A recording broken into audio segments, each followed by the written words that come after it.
Ladies and gentlemen, thank you for standing by. At this time, I would like to welcome everyone to the IQVIA First Quarter 2021 Earnings Conference Call. All lines have been placed on mute to prevent any background noise. After the speaker's remarks, there will be a question and answer session. If you would like to ask a question during this time, simply press star followed by the number 1 on your telephone keypad. If you would like to withdraw your question, press the pound key. As a reminder, this call is being recorded. Thank you. I would now like to turn the call over to Andrew Markwick, Senior Vice President, Investor Relations and Treasury. Mr. Markwick, please begin your conference. Thank you, Casey. Good morning, everyone. Thank you for joining our first quarter 2021 earnings call. With me today are Ari Bousbib, Chairman and Chief Executive Officer, Ron Bruehlman, Executive Vice President and Chief Financial Officer, Eric Sherbet, Executive Vice President and General Counsel, Nick Childs, Senior Vice President, Financial Planning and Analysis, and newcomer to this call, Brian Stengel, Associate Director, Investor Relations, and Brian has succeeded Jen Helchek. Today we will be referencing a presentation that will be visible during this call for those of you on our webcast. This presentation will also be available following this call on the Events and Presentation section of our IQVIA Investor Relations website at ir.iqvia.com. Before we begin, I would like to caution listeners that certain information discussed by management during this conference call will include forward-looking statements. Actual results could differ materially from those stated or implied by forward-looking statements due to risks and uncertainties associated with the company's business, which are discussed in the company's filings with the Securities and Exchange Commission, including our annual report on Form 10-K and subsequent SEC filings. In addition, we will discuss certain non-GAAP financial measures on this call, which should be considered a supplement to and not a substitute for financial measures prepared in accordance with GAAP. A reconciliation of these non-GAAP measures to the comparable GAAP measures is included in the press release and conference call presentation. I would now like to turn the call over to our Chairman and CEO, Ari Bousbib. Good morning, everyone, and thank you, Andrew. Welcome, and thank you for joining us today. This morning, we reported first quarter results with strong double-digit growth in all key financial metrics. And as a result of this performance and an improved outlook for the rest of the year, we have once again raised our guidance. The 2021 guidance that we provided you last quarter was already within reach of our original pre-COVID plans for 2021. Our revised guidance today significantly exceeds those original plans. In many ways, 2020 was a reset year for our company and also for the industry. We've been saying for a long time that the traditional timelines for the development of new drugs are too long. The speed at which COVID vaccines were developed in 2020 has obviously raised the bar in terms of what expectations should be. The crisis accelerated the adoption of new technologies, and we believe it will force a lasting change in how innovative medicines are developed and commercialized. All of this has made IQVIA even more relevant to our clients and has highlighted the power of our differentiated offerings. The deep client engagements that we had during the pandemic demonstrated how uniquely positioned we are to bring new insights and expertise that can improve drug development and commercial timelines. What is also becoming clear is that there is a lot of pent-up demand due to, one, the many trials that were slowed down or temporarily pushed to the right, and two, the trials that did not get started as they were crowded out by the COVID resolution efforts on which everyone was focused. This pent-up demand across therapy areas, combined with record levels of biotech funding, provide a very strong backdrop for our industry. As a result of these favorable conditions, we've started the process of revisiting our Vision 2022 goals. We plan to update you later this year on our Vision 22 progress and lay the groundwork for the next phase of our journey. We may do this at an investor conference later this year, especially if we are able to hold one in person. So stay tuned for more information. For now, let's review the quarter. Revenue for the first quarter grew 24% on a reported basis and 21% at constant currency.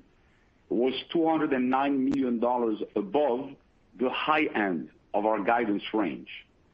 About half of this beat came from strong operational performance, and half was from higher pass-throughs. First quarter adjusted EBITDA grew 32%, reflecting our revenue growth and productivity measures. The $69 million beat above the high end of our guidance range was entirely due to the stronger organic revenue performance. First quarter adjusted diluted EPS of $2.18 grew 45%. The beat here entirely reflects the adjusted EBITDA drop-through. A little bit more color on the business. Our commercial technology presence continues to grow as we launch new offerings in the market. During the quarter, a top 10 pharma client deployed our Next Best Action solution in 14 countries. This tool is a SaaS-based technology platform that optimizes our clients' sales force effectiveness. It increases the success of their marketing activities by providing automated sales call recommendations to the field based on advanced artificial intelligence and machine learning algorithms. Our base OCM CRM win rate remains strong. We added another 10 new clients this quarter and now have 150 clients deploying about 70,000 users. Our ECOA technology platform, or Electronic Clinical Outcomes Assessment tool, which is used by our real-world as well as our NDS teams, is also experiencing strong demand. This cloud-based platform utilizes a user-friendly interface to collect clinical data directly from patients. We launched this solution during 2019, and the team is seeing strong user acceptance. To date, we've been awarded over 125 studies with over 300,000 patients enrolled and over 4 million surveys completed. Moving now to our NDS. We continue to build on our strong bookings momentum in our NDS business. In the first quarter, we achieved a contracted net book-to-bill ratio of 1.41, including pass-throughs, and 1.41 excluding pass-throughs. At March 31st, our LTM contracted book-to-bill ratio was 1.52, including pass-throughs, and 1.45 excluding pass-throughs. These numbers are all the more impressive, obviously, given our strong revenue growth. Our contracted backlog in R&DS, including pass-throughs, grew 18.3% year-over-year to $23.2 billion at March 31, 2021. As a result, our next 12 months revenue from backlog increased by over $600 million sequentially to $6.5 billion. That's up 31.1% year-over-year. The R&D team is building on the success we experienced in 2020 with our hybrid virtual trial offering, or the term of art is now decentralized trials. In the first quarter, we won decentralized trials in new therapeutic areas, including cardiovascular and metabolic disorders. We are working with 5 of the top 10 pharma clients, and to date, we've recruited almost 170,000 patients using our advanced decentralized trial solutions. Finally, you saw that on April 1, we completed the acquisition of the remaining interest in Q2 Solutions from Quest Diagnostics. As you know, Q² is an industry-leading laboratory service provider for clinical trials with global capabilities across safety, bioanalytical, vaccine, genomics, and bioanalytical testing, along with best-in-class technology in biospecimen and consent lifecycle management.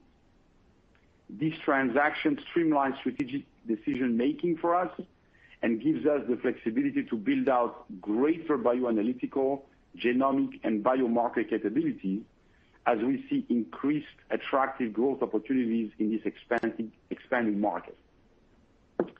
With that, I will turn it over to Ron for more details on our financial performance. Ron? Thanks, Ari, and good morning, everyone.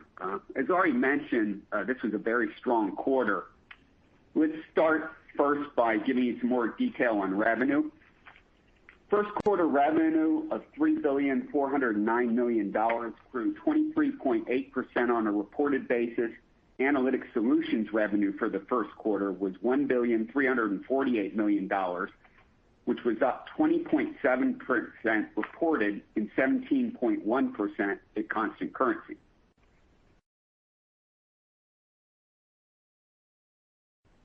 R&D Solutions first quarter revenue of $1,868 million improved 29.6% at actual FX rates and 28.1% at constant currency. Pass-through revenues were a tailwind of 770 basis points to the R&DS revenue growth rate in the quarter. CSMS revenue of $193 million was down 1.5% reported and 4.1% on a constant currency basis. Moving down to P&L, adjusted EBITDA was $744 million for the quarter. Margins expanded on 140 basis points despite significant headwinds from higher pass-through revenue and lower margin COVID work. GAAP net income was $212 million and GAAP diluted earnings per share were $1.09. Adjusted net income was $425 million for the first quarter, and adjusted diluted earnings per share grew 45.3% to $2.18. R&D Solutions delivered another exceptional quarter of net new business. Backlog was up 18.3% year over year to $23.2 billion at March 31. Next 12 months revenue, as already mentioned, from backlog grew significantly and currently stands at $6.5 billion, up 31.1% year over year. And of course, this metric now includes the first quarter of 2022, which is a further indication that we see the momentum of the business continuing beyond this year. Now let's review the balance sheet. At March 31, cash and cash equivalents totaled $2.3 billion, and debt was $12.2 billion, resulting in net debt of $9.9 billion. Our net leverage ratio at March 31 improved to 3.9 times trailing 12-month adjusted EBITDA, marking the first time since just following the merger that this ratio was below 4 times.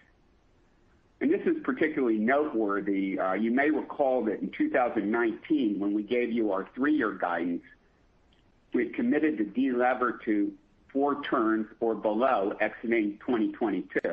And we're pleased to have achieved this target entering 2021. First quarter cash flow, free cash flow in particular, was very strong. Cash flow from operations was $867 million. CapEx was $149 million, resulting in free cash flow of $718 million. We repurchased $50 million of our shares in the quarter, which leaves us with $867 million of share repurchase authorization remaining under the program. Now let's turn to guidance.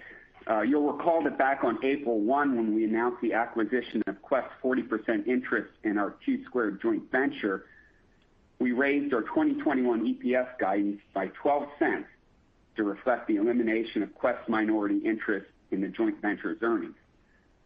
We left our revenue and adjusted EBITDA guidance unchanged, of course, because we already consolidated these or consolidated the financials of the joint venture prior to the transaction.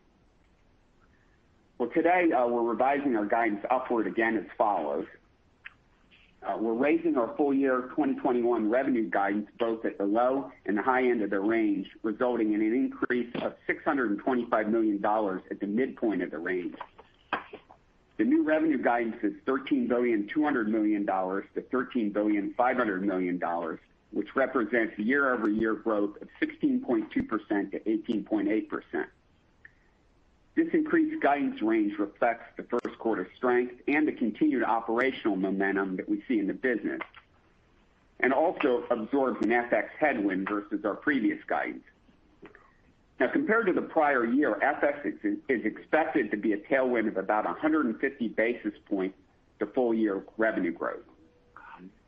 From a segment perspective, we now expect full-year Technology and Analytics Solutions revenue to grow at a low to mid-teens percentage rate and R&D Solutions to grow in the low to mid-20s. Our previous expectations that revenue in the CSMS business would be slightly down remain unchanged. We're also raising our full-year profit guidance. As a result of stronger revenue outlook, we've increased adjusted EBITDA guidance at both the low and high end of the range, resulting in an increase of $133 million at the midpoint. Our new full-year guidance is $2,900 million to $2,965 million, which represents year-over-year growth at 21.6% to 24.4%. Moving to EPS, I mentioned the Q2 transaction on April 1. As a result of that, we raised our adjusted diluted EPS guidance by 12 cents to a new range of $7.89 to $8.20. We're now raising both the low and the high end of that guidance range, resulting in a new adjusted diluted EPS guidance of $8.50 to $8.75, or year-over-year growth of 32.4% to 36.3%. A little bit of detail on the P&L. Interest expense is expected to be approximately $400 million for the year. Operational depreciation and amortization is still expected to be somewhat over $400 million. And we're continuing to assume an effective tax rate of approximately 20% for the full year. This guidance assumes that current foreign currency exchange rates remain in effect for the rest of the year. Now let's turn to the second quarter guidance. Assuming FX rates remain constant through the end of the quarter, second quarter revenue is expected to be between $3,225 million and $3,300 million, which represents reported growth of 27.9% to 30.9%.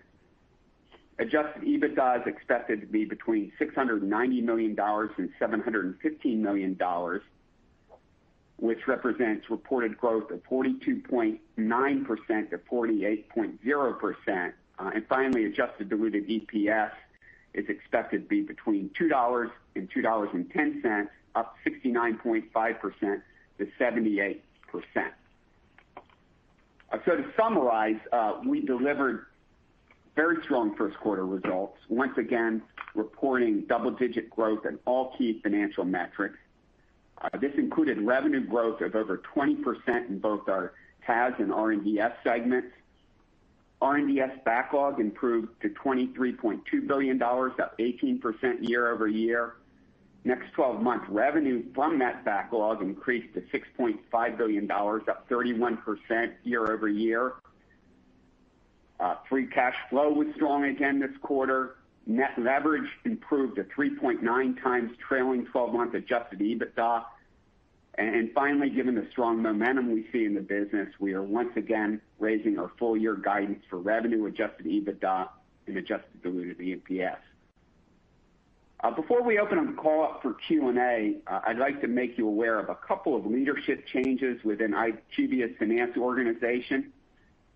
Andrew Markwick, who has led our investor relations function for the past 4 years, and very capably, I think you'll agree, is moving on to become CFO of the R&DS unit.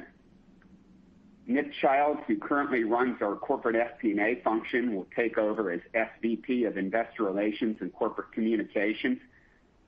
Nick has been in his role for over 3 years and has a very deep knowledge of the company and our financials. Now, he will be succeeded by Mike Fedock, who has served as CFO of the R&DS unit for the past 2 years. Finally, those of you on the fixed income side know that Andrew has also served as our treasurer for the past couple of years, and Manny Caracas, who is our corporate controller, will also assume leadership of the treasury function going forward. Now, rest assured, Andrew will stay around for a few days to finish up the quarter and take all your questions and to assure a smooth transition to both Nick and Manny. And with that, let me hand it back over to Casey, who will open the call for Q&A. Great, thank you. At this time, I would like to remind everyone, in order to ask a question, press star, then the number 1 on your telephone keypad. We'll pause for just a moment to compile the Q&A roster.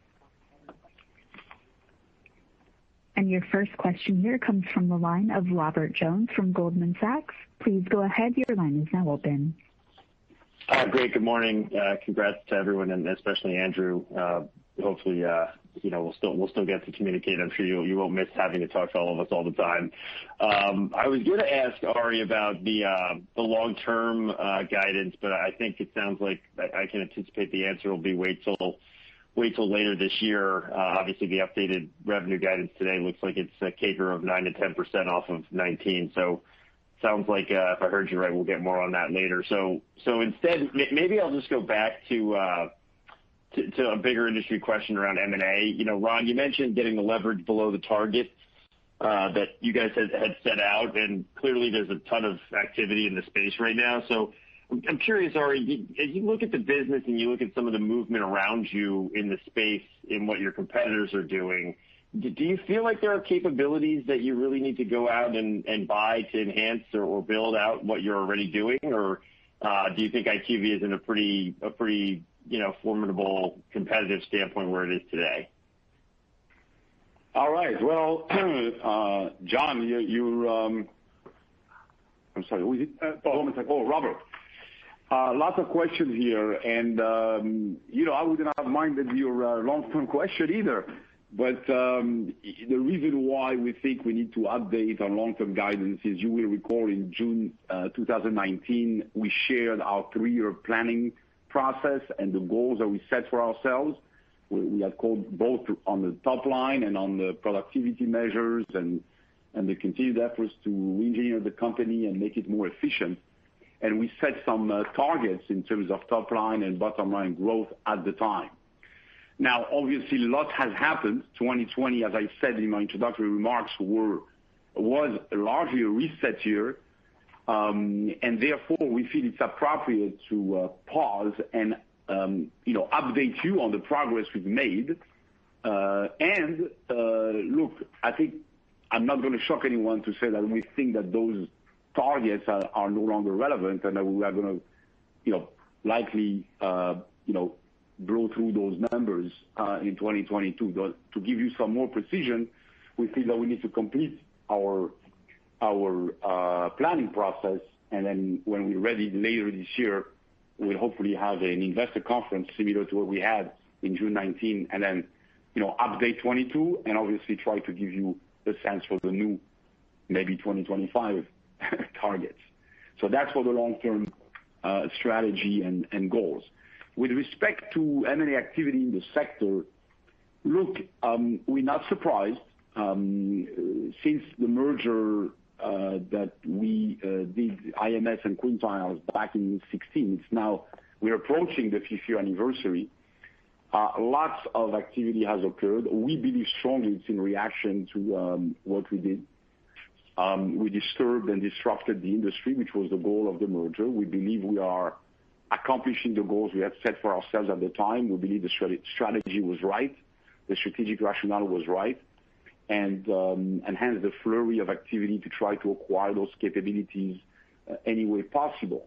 And barring the ability to acquire those technology data and analytics capabilities, then CROs are compelled to either sell themselves or merge.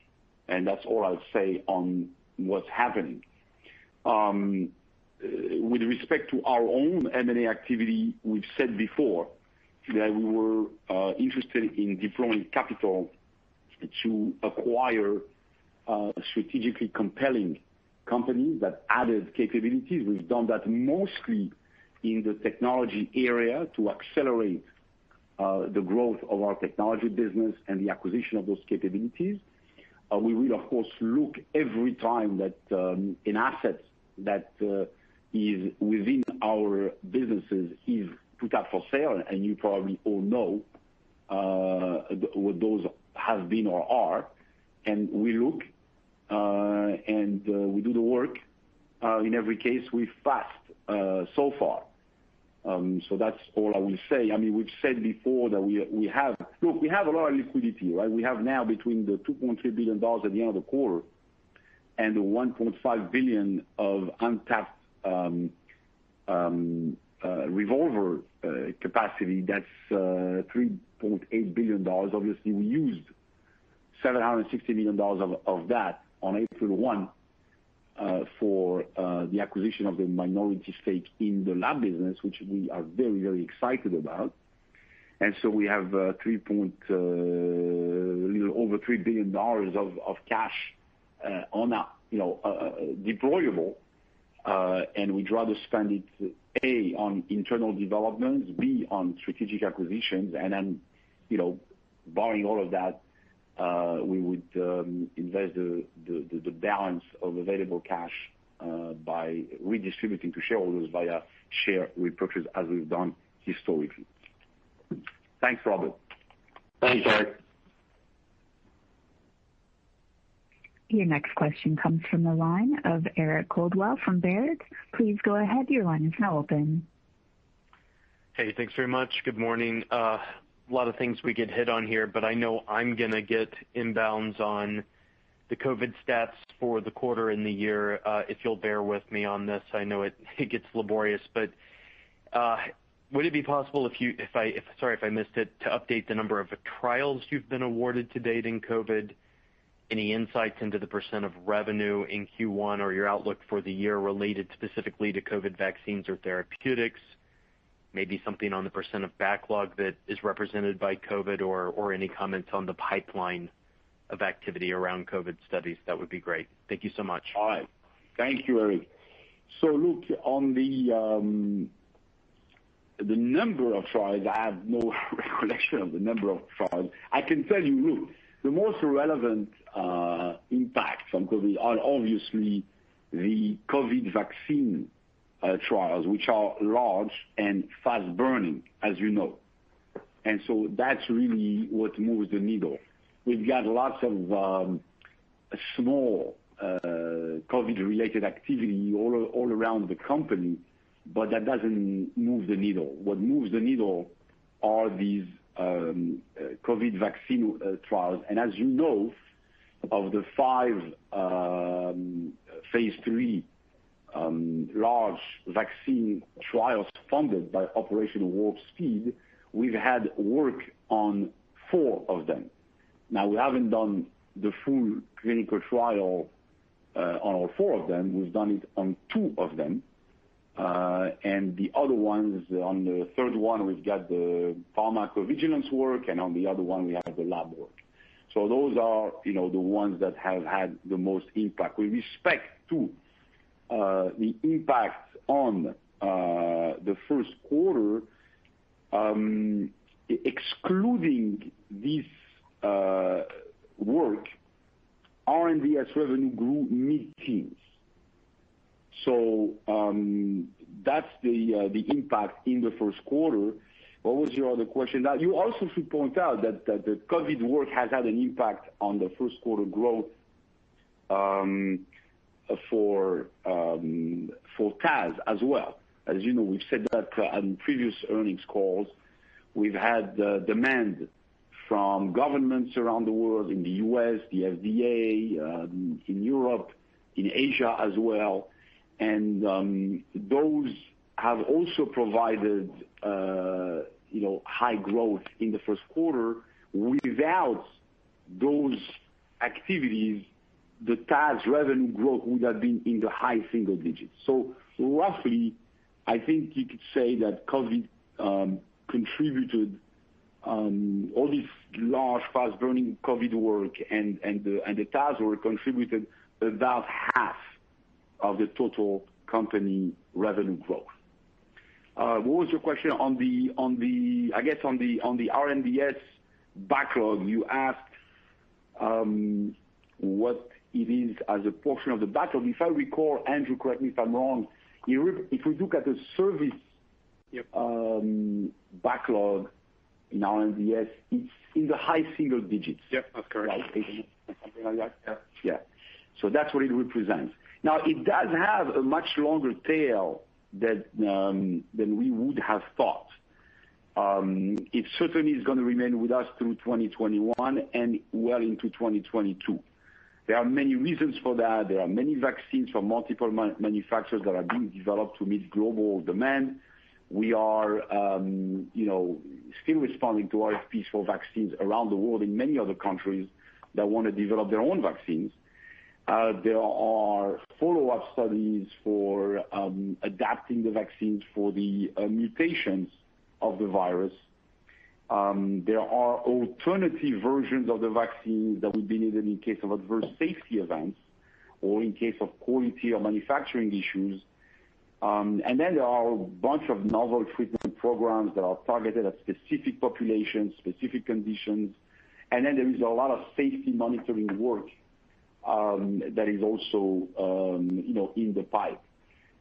So again, the first point, and I understand the context of the question, is that COVID related work is not going away anytime soon.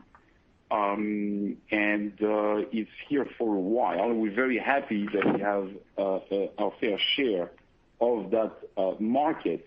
What I also should say, because I know if you didn't ask the question, you're going to ask it soon, that the Rfp pipeline across the board is very strong, well beyond COVID. In fact, our pipeline of qualified RFPs is approaching $25 billion, if I remember correctly. 23. 23, okay. It's over $23 billion. And it's growing double digits, both in volume and in value. Again, bear in mind, as I said in my introductory remarks, that the work that should have happened in 2020 on all of those other trials that were either about to start or starting or in flight, lots of it was kind of slowed down or pushed to the right. So because of that, we've got that pent-up demand that's coming out. And number two, lots of projects that normally would have come in were displaced, crowded out by the efforts that everyone put on trying to resolve the COVID situation. And so all of that is coming through, and we are confident that both because the COVID work is not going away in a sharp manner, and number two, because we've got all of this other activity that has been bubbling up, we are confident in our guidance for this year and continued strong momentum for the business well beyond COVID. Thanks. Ari, thank you. I appreciate it. Your next question comes from the line of Shlomo Rosenbaum from Stifel. Please go ahead. Your line is now open. Hi. Thank you very much. Ari, if you don't mind, I'm going to try and slip in a few. First, I wanted to ask you if you could talk a little bit about the real-world evidence trends and update us on how that's going. That's been a very strong growth in the past. Number two, just wanted to ask you for a little bit more detail on how you accelerate the growth in that Q2 business by owning all of it. And then finally, how do you do an encore for a quarter like this? Can you talk about the discussion about the business momentum, continuing? It's such a strong quarter. It's hard to believe that you'll be able to improve upon this. And I know I've asked a lot, but going to kind of put them out there. Yeah, thank you, Shlomo. Well, look, we're not suggesting we're going to have the 25% growth or whatever it is that we showed here on an ongoing basis. That's not our new normal, obviously, and I explained why in response to Eric's question, what the impact of that large, fast-burning vaccine work for COVID had on our business. Now, excluding all of that, the business has strong momentum. You will recall we gave guidance for where we wanted to get as a company by the end of 2022, and we said high single digits was going to be our new normal. Well, we believe we are going to be above that, excluding all of the disruption and the unusual bubbles. So again, excluding that fast-burning work that we had in the first quarter, the R&DS business grew mid-double digits, and the TAS business grew high single digits, excluding the COVID-related work. So that that is very, very comfortable with. The rest of the year obviously will be higher than that, again, because we have the trailing impact of COVID, we think well into 22, and the pent-up demand that needs to be caught up. So all of that helps build momentum. With respect to your specific question on real world, it is strong double-digit growth in Q1.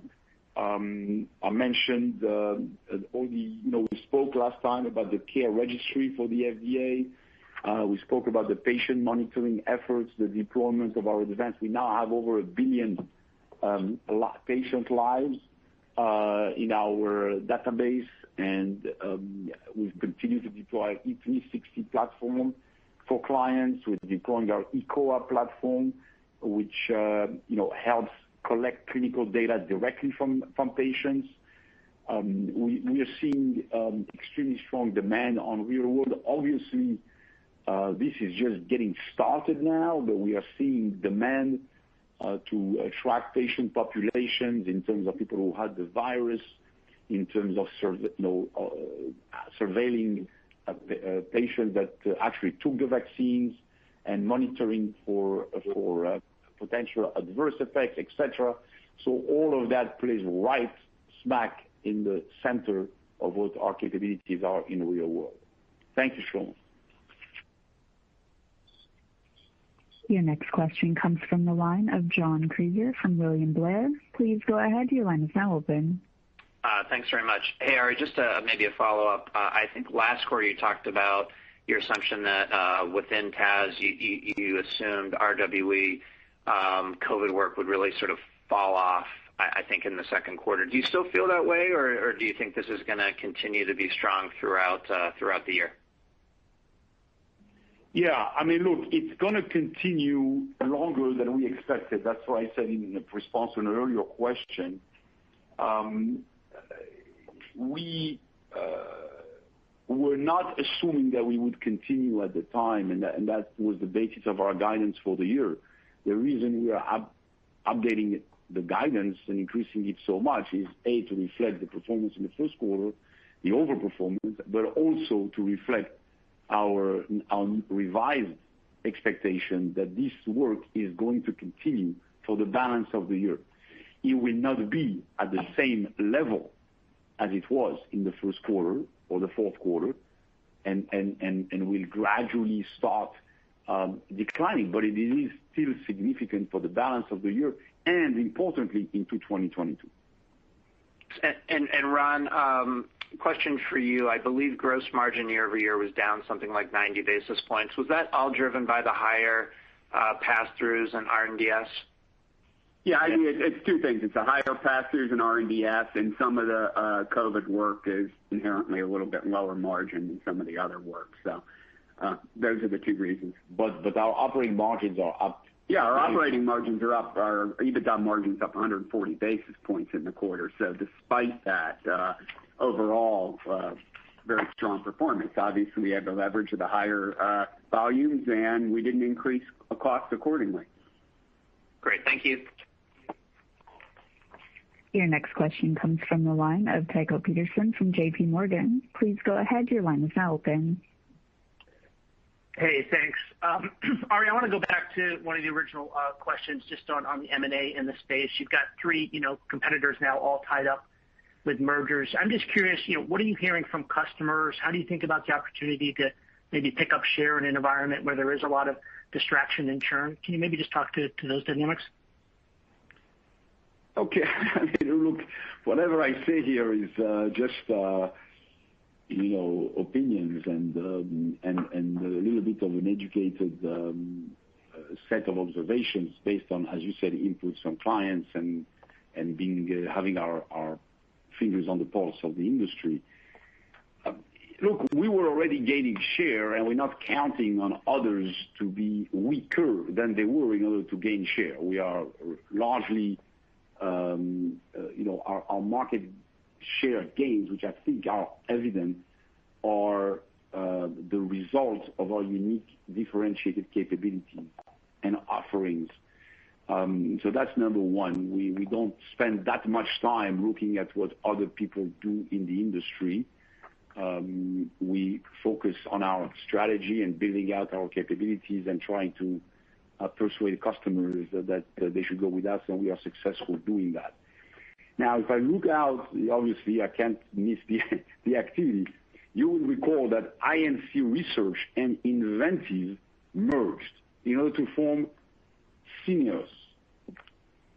LabCorp bought Chiltern.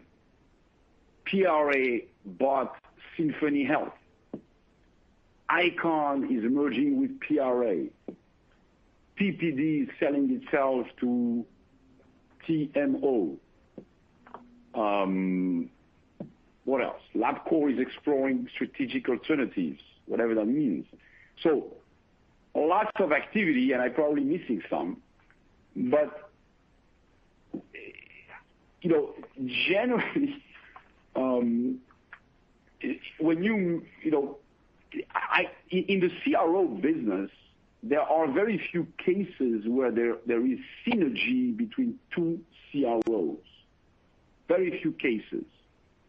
If someone is largely present in phase 1 or preclinical and phase 1, and someone is stronger in phase 2, phase 3, then maybe you could say there's complementarity and value. If someone is very strong in the U.S., very weak in Asia, and someone else is very strong in Asia, very weak in the U.S., then you can say there is geographic complementarity and there is value. But, in most cases, they're serving the same client base, and in many cases, including for the people that I just mentioned who are merging, there are clients where the two of them, are the preferred providers for a client. So what do you think is going to happen? The client is not going to remain with one provider. So we now are going to have a negative synergy, a dis-synergy on the revenue side. Yes, you always have cost benefits because you don't need two CEOs, two CFOs, two general counsels, et cetera, et cetera. But largely, this is a project-based business. You still need a different team for every project. So the level of scalability as a result of merger and the efficiency, because you put two CROs together, is extremely limited. So I don't see that much value there, and then don't come back to me if we ever buy a CRO and tell me why you're buying a CRO. Again, there could be cases where it does make sense, again, because the complementarity are indeed complementary, or because the customer coverage is complementary, etc. Now, again, we want to focus on what we do. Clearly, a company in a merger situation is weakened. We experienced it ourselves, despite the fact that we were doing a merger between two totally different companies that were bringing very rich capabilities to each other. But the merger, no doubt about it, is disruptive. A sale is disruptive. Talent flees. We've experienced it. So we know what is going to happen. Obviously, it's an opportunity for us. Again, we're not counting on that. We're gaining share regardless. Thank you. Okay. And then one follow-up, speaking of things you are buying, on the Q2 solutions, I just would like a little more color. I mean, you mentioned it streamlines decision-making. You can build out greater bioanalytical capabilities. But can you just talk a little bit more on the rationale for bringing that back in-house? And I know you had a question earlier on how you can scale it up. I didn't hear an answer to that as well. Yeah, I mean, look, we owned 60%. It was managed jointly. We had a board, it's a joint venture, but mostly was I think it has been run largely by our side in terms of the management. It fit into the clinical trial process. It was when the companies were put together originally, both were relatively weak in the space. It was turned around, improved. It's a strong business. Those capabilities are extremely sought after. The market is becoming more and more attractive. There have been, back to the M&A question, a number of very attractive, highly specialized biologics, genomics-related labs that came up for sale, and we were unable to proceed. Decision-making, ability to focus, etc. And all of that, I think, will be facilitated going forward. So it's a business that we like. It's a growth business. It's an attractive business, and we want to invest in it. And when and if there are acquisitions in this space, we will seriously look at them and be able to move faster. Now, also compelling, in passing, I might say, it was a financially no-brainer kind of transaction for us. Thanks, Ari.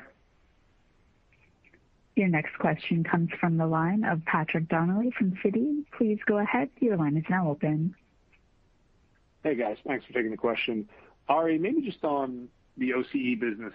I know it's not the biggest piece of revenue yet, but a nice growth opportunity. I think you talked about 10 ads this quarter. Can you just talk about how that business is looking in the face of the pandemic, what you're expecting as we go through the rest of the year, and just the competitive environment there? Well, look, we continue to win in the marketplace at about the same pace. I mentioned we had 10 client wins so far in 2021. We have 150 since launch. The large client deployments are going very well. Implementations went well despite the COVID environment. Last year, there were barely any slowdowns. In fact, some deployments are seeing accelerated timelines. Everything is on schedule. I don't know if we disclose the names of the clients or not in this business. I'm not sure. The feedback is very positive generally. The field reps are very engaged. You're aware, of course, of the Roche global deployment, the Novo Nordisk international operations, the AstraZeneca US deployment. All of that is largely on target with very good positive feedback. You know that OCE is rather revolutionary compared to other offerings in the market. It's not just a CRM. It's platformed on Force.com and the Lightning platform.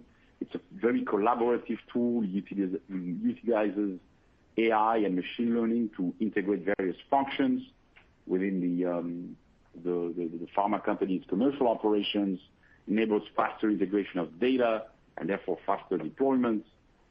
It links the healthcare providers and the script data for a better view of the doctor, and all of that again optimizes our client sales force effectiveness. And then since then, obviously, we're adding modules that are based on the OCE platform. We've got HCP engagement management. We've got OCE optimizers. We've got next best action. All of those are enhancing functional capabilities that our clients are buying, and that helps grow the business even faster. That's the question. Great. Thanks, Ari. Your next question comes from the line of Sandy Draper from Truist Securities. Please go ahead. Your line is now open. Thanks very much. Just maybe one quick clarification and then a broader one. First, Ron, the comments you made about the growth rates by segment, was that constant currency or is that reported? Okay. Anybody here? Yeah, Sandy. The growth rates we've given to the guidance are on a reported basis. Okay, so like the low teens and mid-20s, so those are reported. Okay, great. Yeah, but the FX impact is slightly positive during the course of the year, but it isn't a big driver. Okay, and it diminishes as the year goes on at current rates.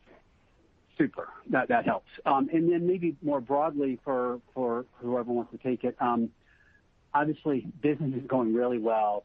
As you said, Ari, looks like the targets may be higher. It seems to me maybe one of the biggest challenges you're going to have, because you said a lot of this is a service business. I mean, obviously some of the software is software and can scale, but how do you think about, do you have to change anything about hiring, think about where you're going for people? Are you worried about wage pressure? Because clearly you're going to have to add a lot of people to continue to build, to get to the growth you're doing. So I would just love your thoughts on hiring, wage inflation, and how you manage adding that many people in what's a very positive but also competitive labor market. Thanks.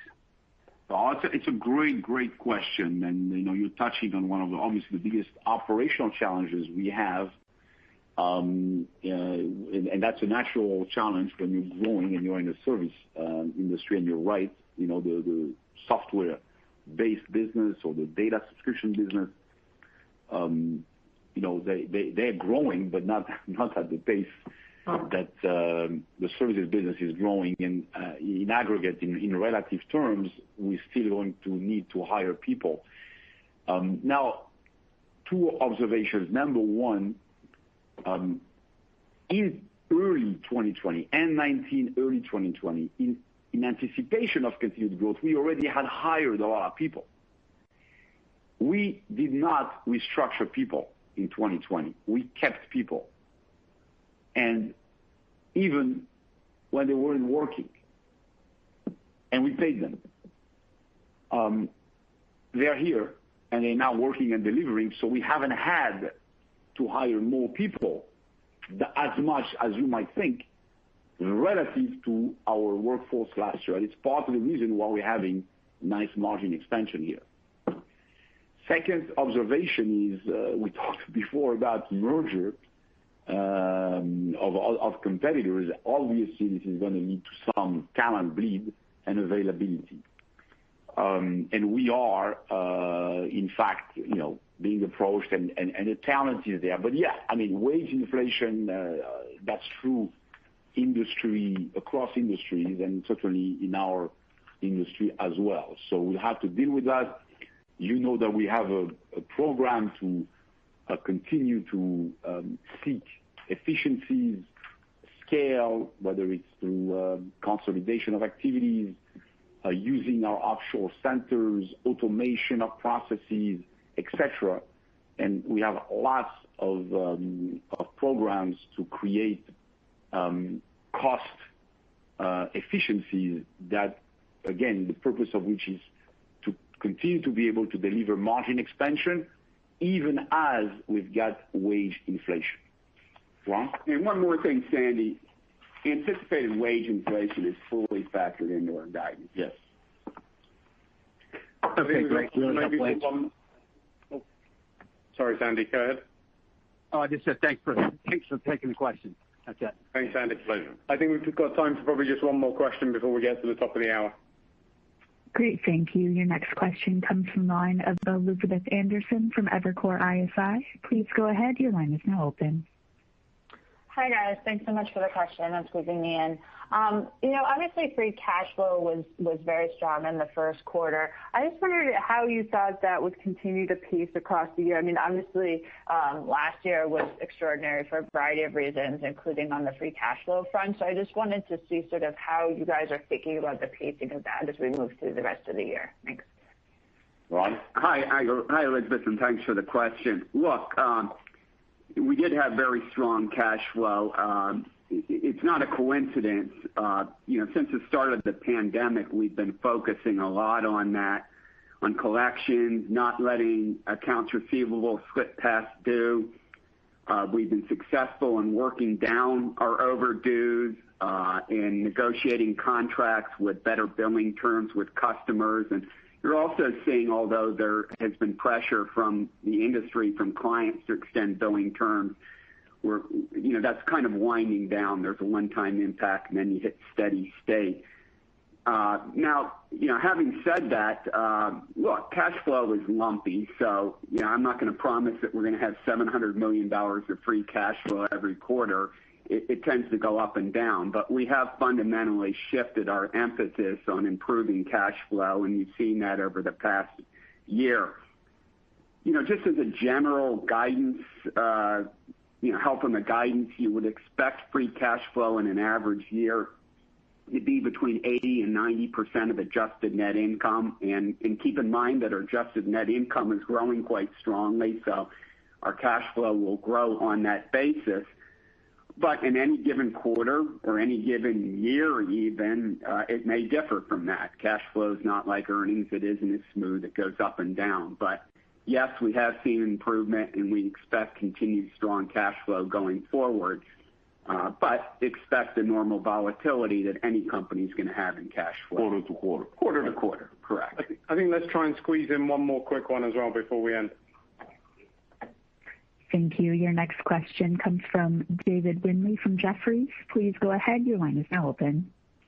Hi. Thanks for squeezing me in. I appreciate it. Ari, I thought maybe the most impressive, important number in the quarter was the $6.5 billion in next 12 months backlog. That's such a big sequential increase. I think it's the biggest since you merged.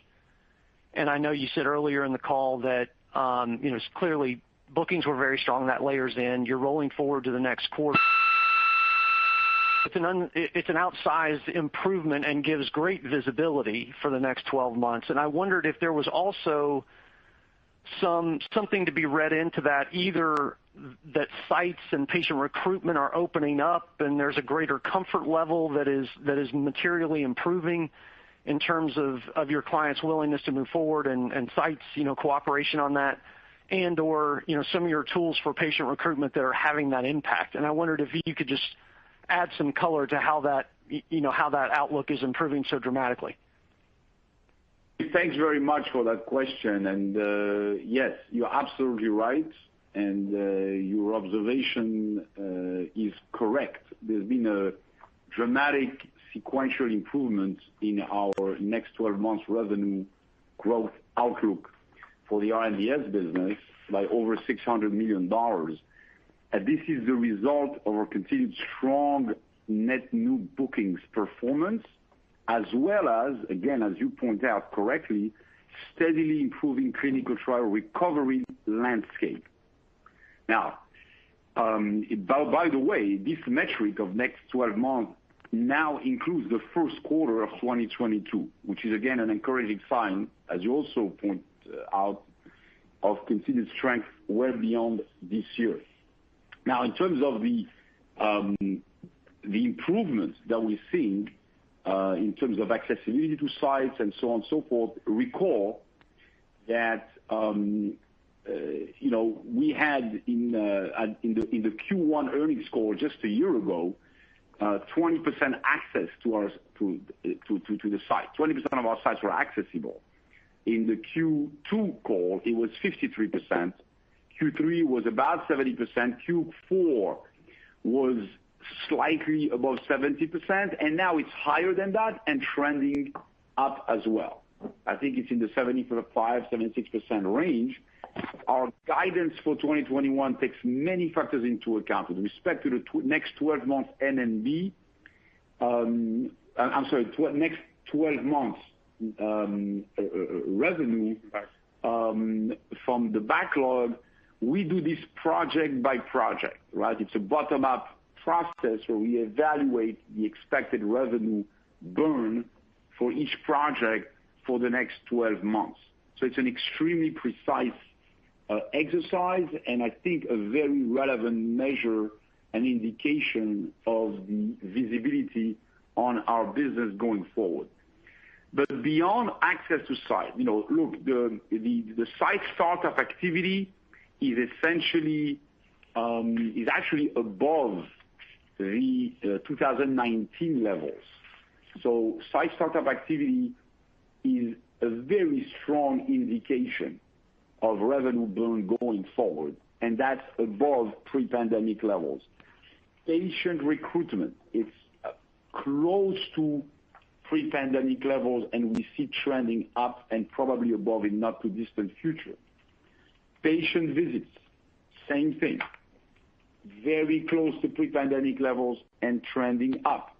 So bottom line, these metrics provide a strong confidence that the trial pipeline, and I'm talking now about the non-COVID trial pipeline, the one that's being awarded or that was awarded and pushed to the right, is starting to be delivered with sites enrolling, patients enrolling, and patients visits. So you're absolutely correct, and thank you for bringing up the question. I hope that you're going to draw the conclusion, Dave. Yeah, I appreciate you squeezing me in. I appreciate your past time a little bit, but that's very, very helpful. Thank you. Thank you, Dave. Thanks for the question, Dave, and thank you everyone for joining us today. We look forward to speaking with you again on our second quarter 2021 earnings call. The team will be available to take any follow-up questions you might have for the rest of the day. Thank you, everyone. And this concludes today's conference call. You may now disconnect.